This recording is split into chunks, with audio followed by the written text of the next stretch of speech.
tema que vamos a continuar en esta clase y sermón acerca de un pequeño gran libro. Hemos estado viendo y valorando la magnificencia del mensaje, y también vimos la parte que corresponde a admirar la universalidad del mensaje. Ahora vamos a ver cómo es que tenemos que aceptar los límites que impone el mensaje. En Apocalipsis capítulo 10, versos 3 y 4 dice: y clamó a gran voz como ruge un león, y cuando hubo clamado, 7 truenos emitieron sus voces. Cuando los 7 truenos hubieron emitido sus voces, yo iba a escribir, pero oí una voz del cielo que me decía: sella las cosas que los 7 truenos han dicho y no las escribas. Uno de los aspectos más significativos de este librito es que el librito estaba abierto. Ya en las clases pasadas he hecho ver esa situación de que el libro estaba abierto, lo cual hace asequible su mensaje para que todo ojo lo vea. Y es maravilloso, hermanos, saber que Dios ha puesto a disposición nuestra todas las cosas. El apóstol Pedro, en su segunda carta, en el verso 3 del capítulo 1, dice: todas las cosas que pertenecen a la vida y a la piedad. Todo eso está disponible para nosotros. Note que habla de todas las cosas que pertenecen a la vida y a la piedad, no todas las cosas malas. Lo malo no tiene nada que ver acá. Hay que entender bien esta situación. Entonces, hermanos, Él ha revelado todo lo que nosotros necesitamos saber. No hay nada que no haya sido revelado que nosotros necesitamos saber. Él ha revelado todo lo que nosotros necesitamos saber para vivir la vida cristiana e ir al cielo cuando muramos. ¿Ve? O sea, esa es nuestra gran felicidad, esa es nuestra identidad, y ese es nuestro firme consuelo, nuestra firme fortaleza, que a nosotros Dios nos ha revelado todo. ¿Con qué propósito? Con el propósito de que un día vayamos al cielo. Por otro lado, no necesitamos saberlo todo. Muchas veces hay esa confusión, que para ir al cielo yo necesito saberlo todo. Por muy estudioso que su servidor sea, y muchos cristianos, muchos siervos de Dios, muchos cristianos y cristianas consagrados, por muy escudriñadores que seamos de la palabra de nuestro Dios, nunca lo vamos a saber todo, hermanos. Siempre va a haber algo o mucho de la palabra de Dios que no lo vamos a saber, porque el contenido de Dios es muy extenso. Entonces, por eso es que tenemos que entender que no necesitamos saberlo todo. Hay ciertas verdades, hermanos, que no podríamos entender aunque nos las enseñaran de una u de otra manera. Miren lo que dice en el libro de Isaías, en el capítulo 55, en los versos 8 y 9. Dice: porque mis pensamientos no son vuestros pensamientos, ni vuestros caminos, mis caminos, dijo Jehová. Como son más altos los cielos que la tierra, así son mis caminos más altos que vuestros caminos, y mis pensamientos más que vuestros pensamientos. Entonces, es una realidad esa situación. Tenemos que entender que hay algunas verdades que el Padre no ha revelado, y nosotros no tenemos que estar preocupados por ello, de esas verdades que el Padre no ha revelado. Desde las páginas del Antiguo Testamento, en el Pentateuco, en la ley mosaica, se les enseñó a los israelitas de que las cosas secretas pertenecen a Jehová nuestro Dios. Deuteronomio capítulo 29, versículo 29. Hay un pensamiento que dice que lo oculto es tan significativo como lo revelado, y es una realidad. Lo oculto es tan significativo como lo revelado. Bueno, tenemos que entender, hermanos, que hay cosas que nos gustaría saber. Hay muchas cosas bíblicas que a nosotros nos gustaría saber. Por ejemplo, ¿cómo será realmente el estado cuando yo esté muerto, cuando usted esté muerto? ¿Ve?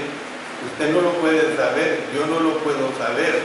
Lo que sí puedo decirle con plena certeza es que si usted y yo hacemos la voluntad del Señor, será un estado agradable. ¿Ve? Eso es bien claro, pero son situaciones que nadie que haya muerto y que haya vuelto a la vida, aún en las resucitaciones que nos presenta el Antiguo y el Nuevo Testamento, no se da una experiencia de aquellos que fueron resucitados, de preguntarles qué es lo que sintieron, en qué situación estaban. Entonces, por eso, hermanos, tenemos que entender que hay cosas que a nosotros nos gustaría saber, preguntas que nos gustaría que se nos respondieran. Muchas veces podrá ser por una simple curiosidad, ¿ven? Pero por más que especulemos, no van a ser respondidas esas preguntas a nuestras mentes. Preguntas sobre las que la Biblia guarda un silencio absoluto, podemos decir un silencio sepulcral. Entonces, hermanos, debemos tener presente que la Biblia no fue escrita en ningún momento para satisfacer nuestra curiosidad. ¿Ven? La Biblia no ha sido escrita para ello, porque la Biblia es de tendencia completamente muy seria, muy clara, muy determinante. La Biblia no se presta a situaciones de el manoseo humano. La Biblia es seria, hermanos. Entonces, la palabra de Dios no está hecha para dar rienda suelta a saber nuestras curiosidades, sino que la Biblia ha sido dada para darnos lo que necesitamos enseñar. Miren lo que dice, y usted lo conoce muy bien, en 2 Timoteo capítulo 3, verso 16, dice que las Escrituras son útiles para enseñar, para redarguir, para corregir, para instruir en justicia. 4 aspectos muy importantes: enseñar la voluntad del Señor, redarguir, o sea, argumentar la voluntad de nuestro Señor, para corregir las situaciones nuestras en cuanto al pecado, en cuanto al erróneo de lo que nuestro Señor no ha dicho, para instruir en justicia. ¿Ves? Para eso ha sido recordada la palabra de Dios, porque cuando se instruye en justicia, precisamente se está labrando para lo que he mencionado anteriormente, la vida eterna. Entonces nosotros podemos ver pues que la secuencia de eventos que vamos a ver aquí en este estudio de este librito abierto nos ilustra dramáticamente la verdad de que Dios a veces nos oculta información la cual no es esencial que la conozca su pueblo. Esta es una realidad. El Señor muchas veces nos va a ocultar información la cual no es esencial que la conozca su pueblo. Noten lo que dice este versículo 3. Dice que el ángel clamó a gran voz como ruge un león. Yo no sé si usted ha tenido la oportunidad de oír el rugido de un león. El rugido de un león, hermanos, es poderosísimo. El rugido de un león se puede oír a 5 kilómetros a la redonda. ¿Ve? Es algo verdaderamente esplendoroso, el rugido de un león. Y la Sagrada Escritura nos da varios detalles en relación a ese rugido. Vamos al libro de Jeremías, en el capítulo 25 y el versículo 30. Noten lo que dice: tú pues profetizarás contra ellos todas estas palabras y les dirás: Jehová rugirá desde lo alto y desde su morada santa dará su voz, rugirá fuertemente contra su morada. Canción de lagareros cantará contra todos los moradores de la tierra. O sea, un rugido, hermanos, tenemos que entenderlo, no es un simple grito. Un grito es un grito y hasta en ciertas ocasiones es ofensivo de acuerdo a la distancia que su oído, su tímpano está. Pero el rugido es algo todavía mucho más poderoso.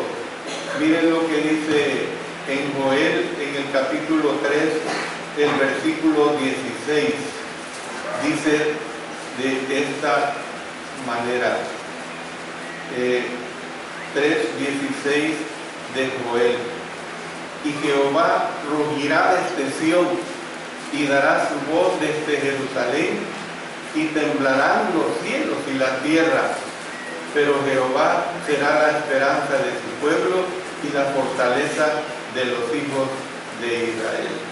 Hay muchas más citas en relación a esta situación, pero con estas ilustraciones que les muestro basta para entender cuando el ángel dice: clamó a gran voz como ruge un león, y cuando hubo clamado 7 truenos, pónganle cuidado a esto, 7 truenos emitieron sus voces. La frase, hermanos, 7 truenos, es de ponerle atención. ¿Por qué? Porque si usted recuerda, tuvimos cartas para 7 iglesias. Tuvimos un libro sellado con 7 sellos. Tuvimos también 7 trompetas. Y ahora tenemos 7 truenos. Esto, hermanos, nos llena de gran curiosidad y por supuesto nos podemos preguntar: ¿qué será lo que los truenos, óigase bien, qué será lo que los truenos le van a decir a Juan y a nosotros? Porque si usted le pone cuidado, dice acá: clamó a gran voz como ruge un león, y cuando hubo clamado, noten esto, hermano, 7 truenos emitieron sus voces. 7 truenos emitieron sus voces.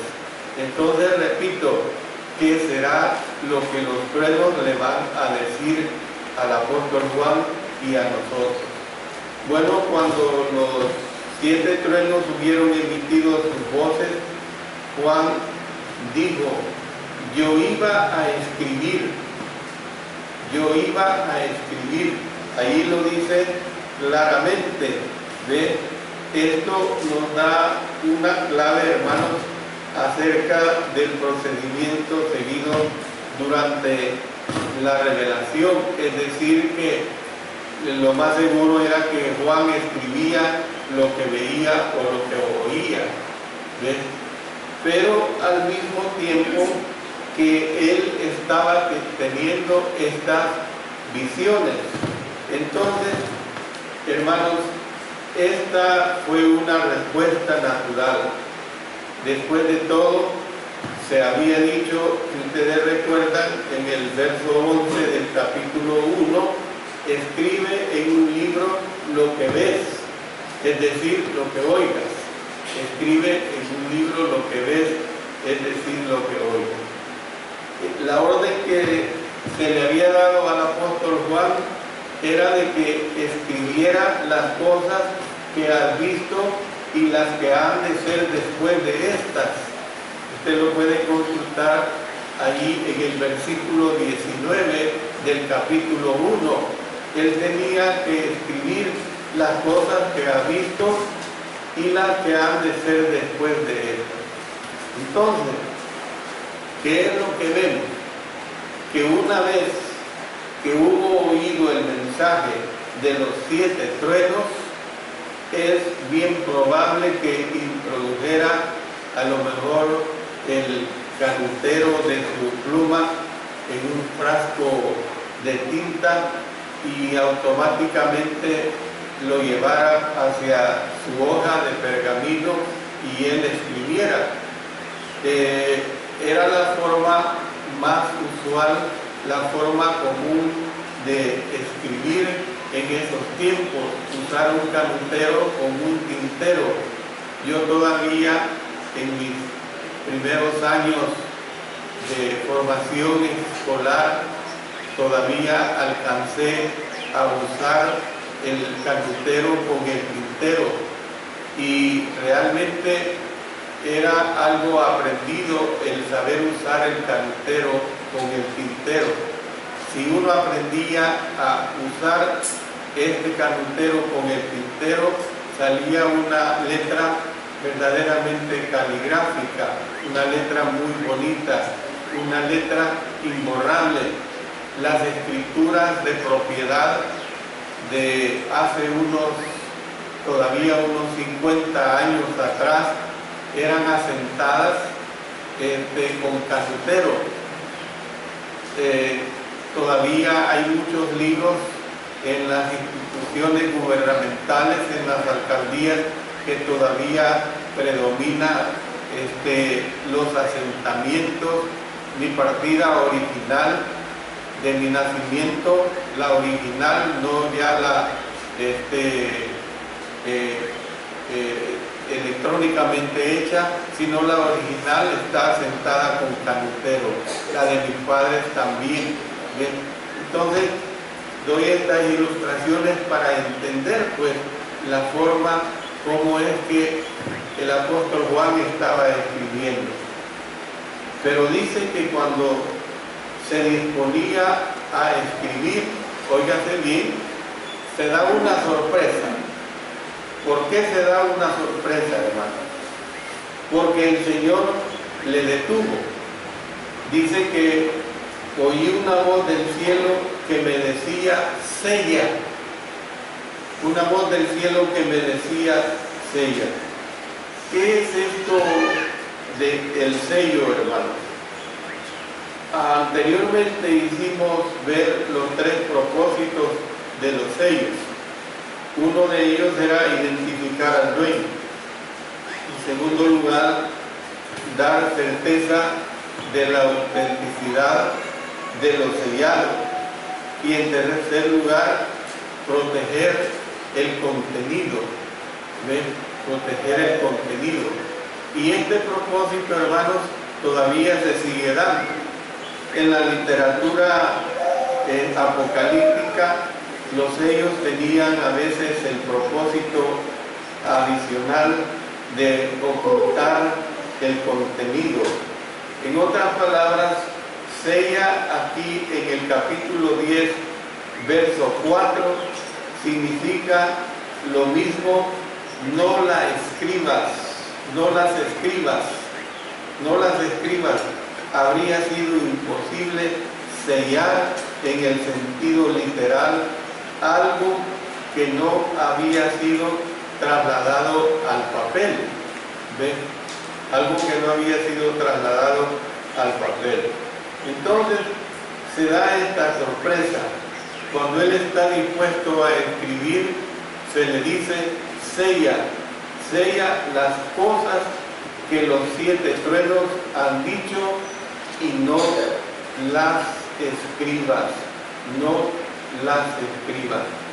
Un paralelo para esto podría establecerse con el apóstol Pablo, hermano, al que no se le permitió contar lo que vio cuando fue arrebatado al paraíso. Miren lo que dice en 2 Corintios, en el capítulo 12 y el versículo 14, cuando él narra esa experiencia de que fue al tercer cielo. Dice que fue arrebatado al paraíso, donde oyó palabras inefables que no le es dado al hombre expresar. Entonces, hermanos, nosotros podemos ver que cuando él se disponía a escribir, el Señor le pone esta sorpresa, le detiene cuando le dice: oí una voz del cielo que decía: sella las cosas que los 7 truenos han dicho y no las escribas. Es sorprendente, y quizás a la vez podemos decir que a la vez es divertido el ver la cantidad de páginas que se han usado para analizar el qué del mensaje de los 7 truenos y el porqué del mensaje de Dios para no permitirle a Juan anotarlo. Bueno, Dios decidió no dar esta información. Si Dios, hermanos, hubiera querido que supiéramos el qué, le habría permitido a Juan escribirlo. Si hubiera querido que supiéramos el por qué, podía habernoslo dicho. Pero, hermanos, tenemos que entender lo difícil que es para nosotros respetar el silencio del Señor. Tenemos que entender esa situación, lo difícil que siempre será para nosotros respetar el silencio del Señor, y no lo tenemos que discutir, no lo tenemos que cuestionar, no tenemos que estar en esa situación de que, bueno, como no nos fue revelado, como no nos fue dicho, como no nos fue aclarado, entonces comencemos a dudar de nuestro Dios. Por eso tenemos que entender, hermanos, tenemos que entender claramente que lo que los truenos dijeron no lo sabemos. Qué cosa más significante es que los truenos hablen, que los truenos estén diciendo algo, pero no podemos saber exactamente qué es lo que dijeron esos truenos. Siempre he dicho aquí en esta cátedra y en varios lugares que aun cuando estemos en el cielo, hermanos, no vamos a comprender la totalidad de nuestro Dios. No vamos a ser exactamente igual a Dios, porque entonces, hermanos, pecaríamos de ser petulantes. Bastará con que estemos en el cielo, bastará con que nos gocemos, eternamente estando en el cielo. Eso es lo importante, pero no tenemos que estar en una situación de disconformidad espiritual, mucho menos en el sentido de no tener el conocimiento pleno de la mente y la totalidad de nuestro Dios. Dios es Dios y es único, y como único que es, como Dios todopoderoso que es, tenemos que conformarnos con lo que Él nos presenta. Voy a parar acá, y si ustedes tienen algún su comentario o alguna pregunta, alguna duda, yo voy a continuar en la próxima clase.